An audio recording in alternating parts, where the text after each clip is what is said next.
La Côte d'Ivoire se prépare avec enthousiasme pour la Coupe d'Afrique des Nations 2023. Je suis honoré de vous affirmer notre engagement dans la préparation de la Coupe d'Afrique des Nations 2023. Ensemble, nous construisons l'avenir du football africain. La Côte d'Ivoire est prête. Elle vous attend. Nous ouvrons nos bras à tous les pays participants, prêts à partager des moments de fraternité, d'échange et de découverte. Bienvenue en Côte d'Ivoire. Aquaba en Côte d'Ivoire. Bienvenue à la CAN 2023, la CAN de l'hospitalité.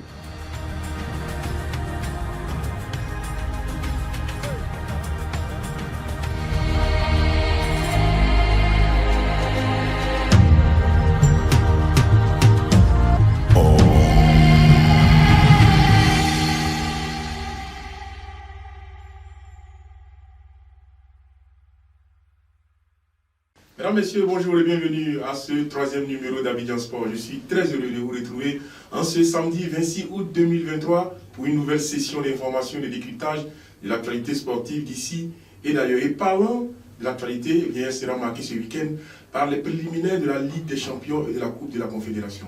Compétition dans laquelle sont engagés la SEC Mimosa, championne en titre de Côte d'Ivoire, et la FAD Plateau, finaliste malheureux de la dernière Coupe nationale. Et puis nous irons à San Pedro où le COCAN a effectué une visite spécifique sur le stade Laurent Pocou de San Pedro, et bien pour évaluer le dispositif qui sera mis en place le 9 septembre prochain, date à laquelle sera jouée la rencontre entre les éléphants de Côte d'Ivoire et le Lesotho. Et puis nous recevons sur notre plateau un visage bien connu, qui aura fait les beaux jours de l'Africa Sport National, qui aura fait les beaux jours également des éléphants de Côte d'Ivoire. Il nous racontera l'épopée de 1986 en Égypte. La Côte d'Ivoire avait terminé troisième. Même, mesdames et messieurs, je vous laisse vous installer dans votre fauteuil parce qu'on démarre maintenant.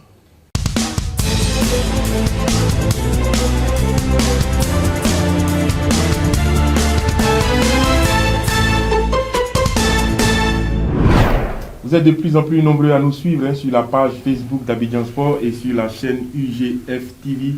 Et vous faites bien, mesdames et messieurs, abonnez. Lui, il contribue efficacement à vous maintenir devant vos petits écrans chaque samedi. Monsieur Choualou Diomandé, bonjour. Bonjour. Bienvenue à cette émission. Bonjour Kader. J'ai un plaisir de vous retrouver. Toujours, le plaisir est partagé.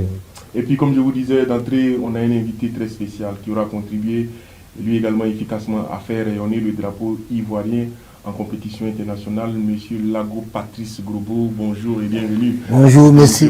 Bonjour, merci bien. Merci d'avoir répondu favorablement à cette invitation. C'est à vous mes remerciements, c'est un honneur.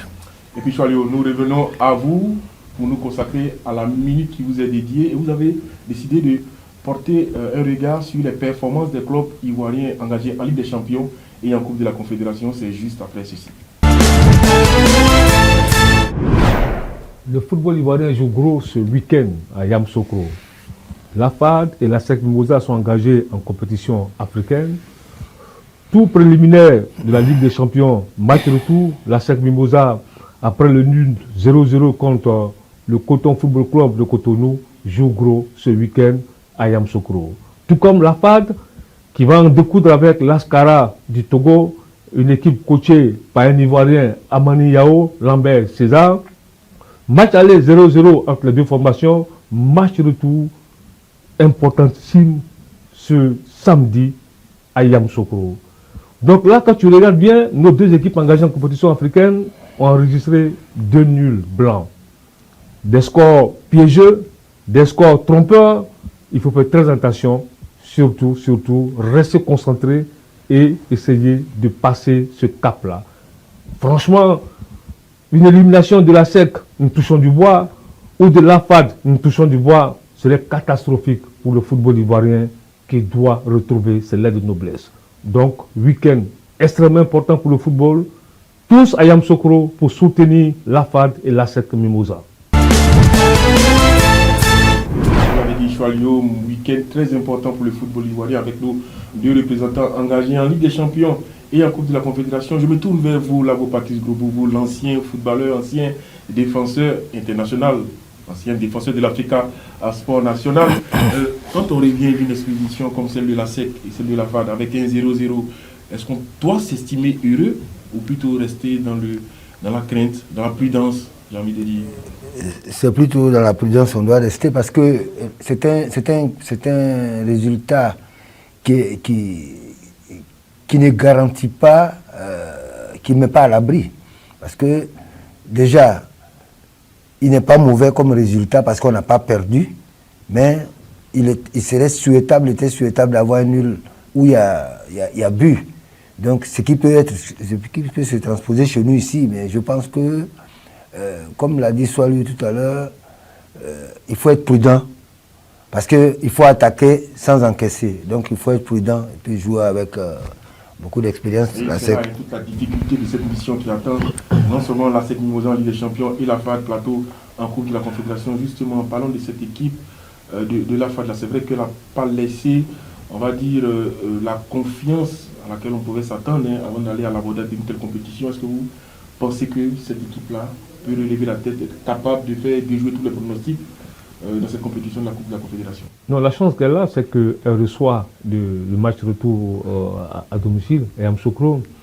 C'est vrai que la FAD n'a pas l'expérience de la SEC comme Mimosas dans les compétitions internationales. Maintenant, c'est vrai, la FAD joue l'Ascara du Togo, une équipe coachée par Amani Yao, qui lui a la chance d'avoir entraîné ces deux formations. Il a entraîné la FAD, donc il entraîne aujourd'hui l'Ascara du Togo. Maintenant, chaque match a sa vérité. C'est vrai, 0-0, c'est un score. Là, ils n'ont pas perdu, ils n'ont pas encaissé de buts, mais ça reste toujours un score piège. Il faut faire très attention à ce genre de résultats-là. C'est maintenant aux Afadis de rester concentrés et d'essayer de se qualifier avec une seule donne, gagner le match face à l'Ascara du Togo. Alors là, Patrice, qu'est-ce que vous pensez d'Amani Yao, qui a entraîné, comme Choyou l'a dit, la FAD, qui a entraîné la SEC, qui aujourd'hui se trouve du côté du Togo avec ce club de l'Ascara?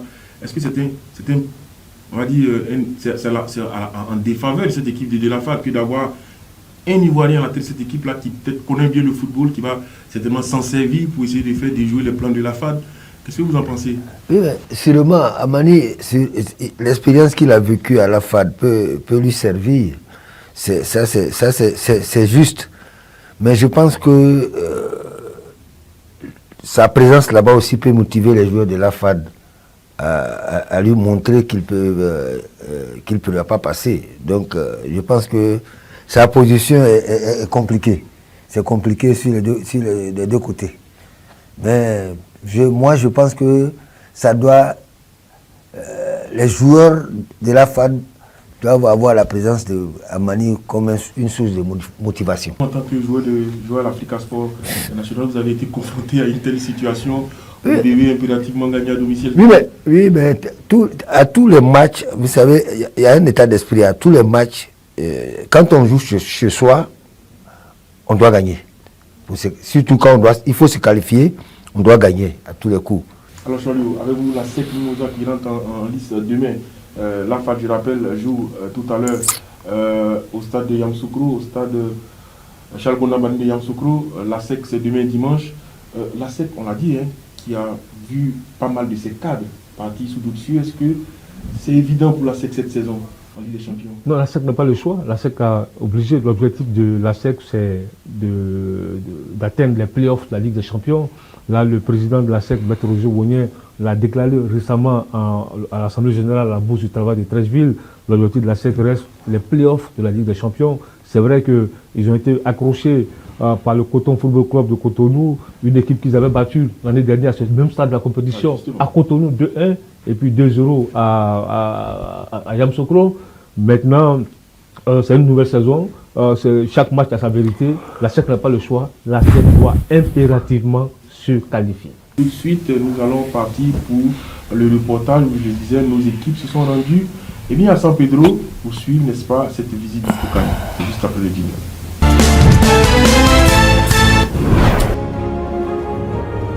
En prélude à la rencontre Côte d'Ivoire, Lesotho prévue le 9 septembre prochain comptant pour la 6e et dernière journée des éliminatoires de la CAN 2023, le COCAN a effectué une visite du stade Laurent Pokou de San Pedro du mercredi 16 au samedi 19 août dernier.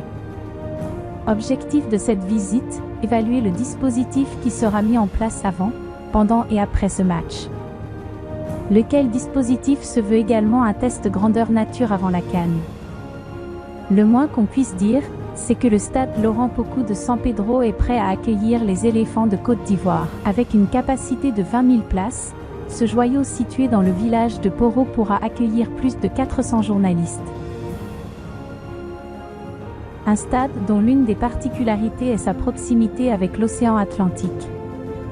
En attendant le 9 septembre, l'heure est aux dernières retouches avant la première répétition.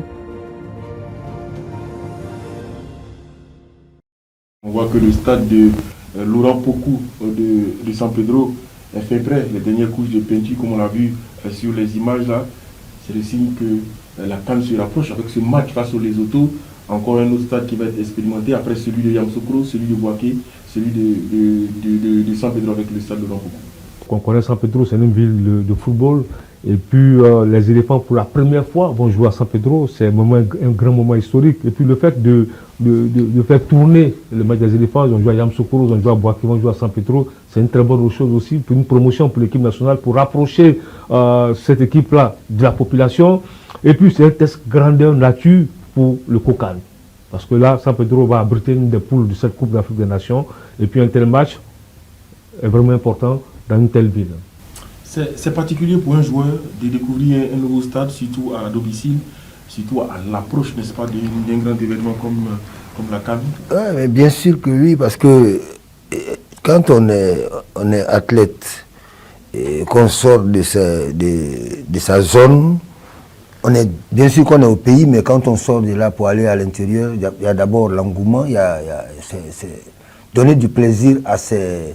Vous savez, quand on porte le maillot national, la première des choses, c'est donner du plaisir à la population, à nos supporters. Il y a ça. Et surtout quand on vous rapproche à un niveau comme ça, je pense qu'on peut être motivé. Et puis, on prend du plaisir à donner du plaisir aux gens. Donc, je pense que c'est une bonne initiative. Alors, San Pedro, c'est tout un symbole, parce que souvenez-vous, en 1992, c'est là que les éléphants avaient entamé leur préparation. Et quand ils ont remporté la coupe, eh bien, c'est à San Pedro qu'ils avaient atterri. Je vous dis merci à cette population, à cette terre de San Pedro avant de venir ici à Abidjan. Donc, on espère que cette ville et ce nouveau stade Laurent Pokou qui porte un nom illustre, celui de Laurent Pokou, va continuer à apporter bonheur aux éléphants avant la CAN. Cela dit, nous allons retrouver maintenant notre prochaine rubrique, le grand témoin, où il va nous faire plutôt le grand déballage. Lago Patrice Globo, c'est juste après ça.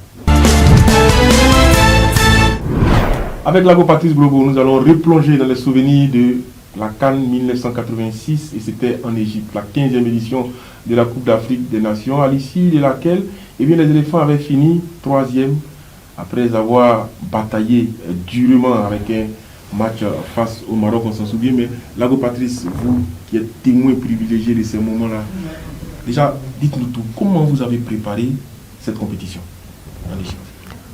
Bon, en fait, je voudrais d'abord saluer et vous remercier pour l'honneur que vous me donnez de m'exprimer sur... Ça n'arrive pas souvent. Et saluer aussi les sportifs ivoiriens, notamment les férus de football, parce qu'il s'agit de football. Je voudrais dire d'abord, je voudrais rappeler que nous sortions d'une CAN où nous n'avons pas été bons. Et une CAN chez nous à domicile. Celle de 84. Voilà, nous n'avons pas été bons. Mais le président Houphouët-Boigny, dans son acuité d'analyse, pour apaiser la population, avait en son temps dit que nous étions des éléphantos. Ce n'était pas faux, parce que nous étions à notre première CAN et pratiquement, nous autres n'avions même pas 2 à 3 ans de championnat. Donc, il fallait faire en sorte de lui donner raison. Le président Houphouët-Boigny, qui nous avait traités d'éléphantos. Donc, il fallait faire en sorte de lui donner raison. Donc, d'abord, il y a eu les matchs, la compétition en elle-même, mais avant la compétition, il y a eu des matchs. Nous éliminons le Mali et le Ghana. C'était pas... voilà. Oui, bien sûr. Le dernier match, c'est Côte d'Ivoire-Ghana. Nous avons joué le dernier match Côte d'Ivoire-Ghana. Il y a eu même des fruits, tout ça. Donc, après ça, nous nous sommes qualifiés. Nous avons été bien reçus. Le président de la République nous a reçus en pleine télévision, à la télévision, avec des récompenses, des valises et un peu d'argent. Vous estimez donc, on peut avoir le montant? Ah oui, non, mais ça, c'est fini ça. il fallait vraiment, son discours nous avait, c'était un enseignement. Parce qu'il faut dire que les Ivoiriens n'étaient pas préparés à une défaite précoce comme ça de notre équipe. Ils ont oublié même que... C'est en 84. Oui, 84. C'est au sorti de là que nous partons en 86 maintenant. J'ai dit ce qui a entouré notre production en 86, parce que de là, comme je disais tantôt, il fallait donner raison au président Houphouët-Boigny pour dire qu'on avait vraiment grandi. 2 ans plus tard, nous nous retrouvons sur le podium, à la 3e place. Nous sommes éliminés sans les armes à la main face aux Camerounais, qui nous avaient humiliés ici 2 ans plus tôt. Mais là, avant d'arriver à la compétition, comment vous préparez cette compétition-là? Les matchs amicaux? Oui, d'abord, pour préparer le match de qualification, parce que le match contre le Ghana était le match capital. Éliminer le Ghana pour aller à la Coupe d'Afrique, ce n'était pas facile. Nous avons fait 1 mois et demi à Marseille pour le seul match contre le Ghana. Disons, pour les 2 matchs aller-retour du Ghana. Nous avons fait 1 mois et demi à Marseille. Le score du match aller? Match aller, 2-0 ici. Match retour au Ghana, 0-0. 0 but partout. Moi, j'ai pratiquement terminé ce match-là boitant. Je crois que je suis sorti à 1 ou 2 minutes de la fin. Parce que je m'étais foulé. Les gens, ils ont même interrompu le match, les supporters ghanéens, parce qu'ils sont rentrés au terrain sans que l'arbitre ne siffle la fin. Ils ont commencé à nous lapider, puis ils sont rentrés. Bon, vous avez des souvenirs, ça, c'est des souvenirs des joueurs ghanéens de l'époque? Comment? Des souvenirs des joueurs ghanéens de l'époque? Mais bien sûr, Abedi Pelé. Abedi Pelé ici, 2-0. Abedi Pelé au milieu de terrain. Kem Kenade comme capitaine. Ansa Isaac, Samson Lamte qui joue avec moi après à l'Africa, latéral droit. On se connaissait, Albert Assassé, on se connaissait déjà. Donc c'était l'équipe qui pratiquement avait gagné la CAN en 82 en Libye, l'ossature. Donc nous nous connaissions. Mais Lago, est-ce que, parce qu'une équipe de Côte d'Ivoire qui était éliminée au premier tour à la CAN chez elle, en 84, et puis qui se bonifie 2 ans après, et qui va terminer sur le podium à la CAN 1986. Donc mentalement, comment cela a pu être possible? C'est ce que j'explique. C'est-à-dire que dès notre qualification, on a été l'objet d'une prise en charge de la part du président Houphouët-Boigny, qui a décidé officiellement de nous prendre en charge. C'était déjà quelque chose de fort pour nous. Voilà. Nous nous retrouvons comme ça, à chaque fin du mois, avec un pécule. À ce niveau-là. Bon, c'était 300 000, hein, c'était officiel, hein, 300 000 que nous touchions en ce moment. Et ce qui faisait que nous étions à l'abri de certains soucis, d'un minimum de soucis quand même. Ça, il faut avoir le courage de le dire. Et ça nous permettait de mettre de l'argent de côté quand nous sommes dans nos clubs. Vous voyez? Donc ça aussi était une source de motivation à ne pas cacher. Et puis il y a cette préparation au Brésil. Oui. Et là c'est la CAN à proprement dit. Nous sommes allés au Brésil. Encore là aussi 1 mois et demi. Nous avons pour préparer la CAN. Je vais vous dire comme ça au passage, à cette Coupe d'Afrique dont vous parlez au Caire, 86. Oui, nous dormions, les équipes dorment ensemble. Les différentes équipes dorment ensemble. Par poule, vous dormez ensemble. On se chahutait comme ça. Il y a un ami d'un pays qui disait comme ça, mais il paraît que vous êtes les mieux nantis, vous êtes venus même, on vous a partagé 1 milliard. Nous étions à la veille des demi-finales. La demi-finale. Et oui. Et nous avons pensé que nous étions les mieux nantis, mais notre prime était à 250 000 francs. Après 2 matchs, 2 victoires, une défaite, nous avions 250 000. Et nous avons cru que nous étions les mieux. Mais celui qui nous parlait là, nous a dit, mais j'étais avec un ami, c'est mon gars, je ne cache pas, c'est le libéraux de l'équipe, avec qui je suis toujours en permanence ensemble. Il dit, mais nous, on a notre prime à temps. Et le gars lui dit, mais vous parlez de quoi là? On nous a dit qu'il faut Boigny, vous prendre en charge, prenez-nous au sérieux là. Mon gars, il dit, mais je te dis, sincèrement, on est à 250 000 francs de prime. Et celui-là qui dit, Nous sommes à 4 millions. Par joueur. Et il me dit à moi comme ça, pour nous chahuter, mais là, si c'est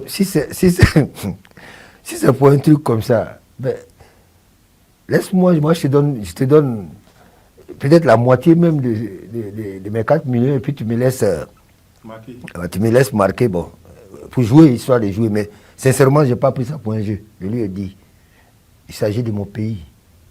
Là, ça n'a pas de prix. Si tu continues comme ça, tu ne vas même pas fouler la pelouse du stade. Ça, on joue pas. Là, on ne joue pas, là. Ce n'est pas un amusement. Tu ne peux pas payer. Moi, je viens représenter mon pays, ça n'a pas de prix. Vous étiez dans la poule A, en compagnie du pays organisateur, l'Égypte, le Sénégal et le Mozambique. Le Mozambique, oui. Premier match contre le Mozambique, victoire. Nous battons le Mozambique 3-0.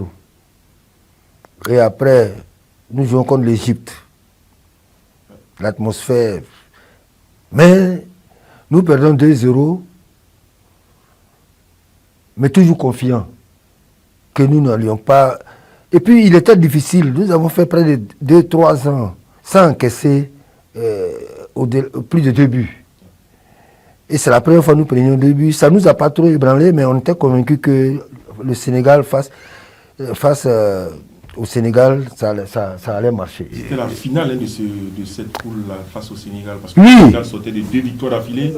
Vous avez perdu contre l'Égypte. Est-ce que, comme vous le dites, est-ce que vous ne regardez pas un peu de haut? Est-ce que les Sénégalais, ne vous méprisez pas quelque chose? Si. Ils sont allés même au-delà de nous sous-estimer. Ils nous ont plus que sous-estimés parce qu'ils nous larguaient même à la limite. Parce qu'on dormait ensemble, comme j'ai dit, au pays des gens, faites vos bagages, vous allez rentrer. Coach Yo Martial, quelqu'un de très, très, très, très calme, mais je l'ai vu l'une des rares fois se fâcher quand même. Oui. Il est très, très, très calme, beaucoup de maîtrise, mais là, il a été touché quand même. Parce que j'ai vu ses réactions, mais ceux-là, si on doit perdre, il faut perdre ailleurs, mais pas contre ceux-là. Bon, ça a commencé à nous surchauffer même. Et nous étions déjà rencontrés à Dakar, à peu près les mêmes équipes. Mais ça a attiré beaucoup d'attention parce que il y avait le meilleur buteur du championnat de France, le joueur le mieux payé, Bokandé en l'occurrence, que moi je devais attaquer. Mais moi, j'avais pas trop d'appréhension. Nous avions plutôt peur. En tant qu'acteur, nous craignions 2 joueurs. L'ailier droit, Thierno Young, qui a heureusement pour nous n'a pas joué. Et puis il y avait quelqu'un qui était capitaine du Paris Saint-Germain, que les gens ignoraient. Mais c'était le danger. C'est en cela, même là, jusqu'à aujourd'hui, je salue Gadi Seli, à qui on doit beaucoup de choses. Parce qu'il maîtrise ce monsieur-là, il le met hors d'état de nuit, et puis nous on joue. Oumar Gueye-Sène était le capitaine du Paris Saint-Germain en son temps. Mais tout était focalisé sur Bokandé, et on pensait que c'est Bokandé seul. Non, il y avait Oumar Gueye-Sène. Il était le capitaine du Paris Saint-Germain. C'était le temps. Pour vous, l'homme de ce match-là? C'était lui. Et Gadi Seli l'a maîtrisé correctement. Ça nous a permis d'être à l'aise. Justement, votre duel avec Jules Bokandé, ça a marqué les esprits aussi. Oui, bien sûr, mais c'est pourquoi j'ai dit, les gens étaient trop focalisés sur mon duel avec Bokandé. Bokandé était le meilleur joueur C'était quand même le meilleur buteur de France. Oui, bien sûr, je comprends. Vous étiez à l'Africa. Oui, mais moi j'étais à l'Afrique. On s'était déjà rencontrés, on se connaissait. Moi, j'ai dit que je n'avais pas d'appréhension Bokandé. J'ai rencontré plus que ça. Vous savez, j'ai eu la chance de rencontrer les meilleurs attaquants africains de ma période. Et tous ceux que j'ai rencontrés ont été meilleurs buteurs en France. Ça, je le relève, parce que moi, je me rappelle qui j'ai rencontré. Kabongo, Bokandé, Crimo, Gamel Menat. Tous ceux-là ont été meilleurs buteurs en France. Alors là, Patrice, en 1984, à la CAN organisée en Côte d'Ivoire, vous sortez au premier tour. 2 ans plus tard, vous revenez avec une médaille de bronze en finissant 3e, en battant le Maroc pour le match pour la 3e place. Comment vous êtes accueilli ici en Côte d'Ivoire? Bon, en fait, il faut dire qu'on a été surpris, agréablement surpris par la population, par la population qui nous attendait à l'aéroport. Nous ne nous attendions pas du tout à un tel événement. Donc, et ça n'est suivi après la réception avec le président Fobagny qui visiblement était heureux d'avoir eu raison parce qu'il nous avait traité d'éléphantaux, on deviendrait éléphant. 2 ans après, nous sommes effectivement sur le tableau, nous étions à peu près près du but. Donc nous avons été bien reçus. Ça a été l'objet d'une réception même au palais au palais présidentiel, tout ça. En son temps, c'était des événements inoubliables. Voilà, donc, on ne peut pas vous avoir, Lago Patrice Grosbeau, sans avoir votre mot, j'ai dit en termes de conseils, pour vos jeunes frères, pour vos enfants qui s'apprêtent à vivre un événement, on va dire grandiose, avec la CAN 2023 qui va se jouer ici en Côte d'Ivoire. Déjà, quel aperçu avez-vous de cette équipe et puis quels conseils vous pouvez leur donner? Bon, moi, d'abord, il faut prier pour que ces jeunes gens-là nous parviennent en parfaite santé en temps opportun. Il faudrait qu'ils aient la santé d'abord en ce moment-là, avant de penser à ce que, au côté technique, tactique, tout ça. Il faudrait qu'ils arrivent en parfaite santé et en bonne forme au moment précis, au moment de la CAN. Je leur souhaite, nous les soutenons. Nous n'allons pas perdre 2 fois la CAN chez nous. Nous les soutenons, nous qui avons vécu la première CAN ici, dans des conditions très pénibles. Nous ne souhaitons même pas que ça se répète. Voilà. Donc, nous les soutenons, nous sommes de cœur avec eux, nous pensons que nous aurons la coupe au bon moment. Alors que le Seigneur vous entende, et c'est sur ces mots que nous allons prendre congé de vous. Arriver en janvier, au moment de la compétition, dans une forme optimale, c'est tout ce qu'on puisse souhaiter aux éléphants et pourquoi pas remporter le trophée à domicile. Je vais le demander, merci beaucoup de votre présence et de vos analyses. Lago Patrice, merci infiniment d'être passé nous voir.